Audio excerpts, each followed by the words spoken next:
اما صافی خودت معرفی کن. شما یکی از منصف‌ترین نمایشگاهی‌های بله من توفیق طلایی معروف به علی طلا. علی آره. طلا. حاجی از اسمش معلومه قراره بکنه.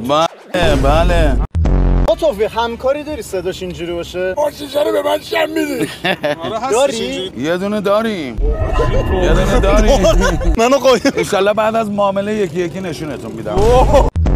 صندلیش شد. تو صاف بشین. آقا صندلیش اینجوریه. آقا توفیق شما اینجوری بشین که صاف بشین.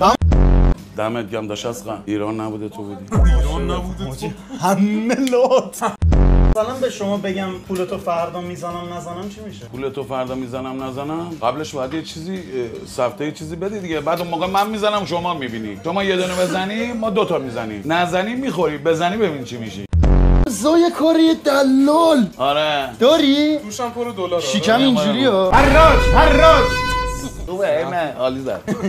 خوبه این یه دونه خوب اومد. نه اصلا بگو بیاد حساب کتاب کنی. یعنی شما بدهکار میشی. دلال‌ترین آدم جهان. عمو چند سال باید ماشین بفروشم صدام مثل شما بشه؟ چند سال ماشین بفروشی صدات مثل من شه. بگو چند سال بعد مصرف کنم.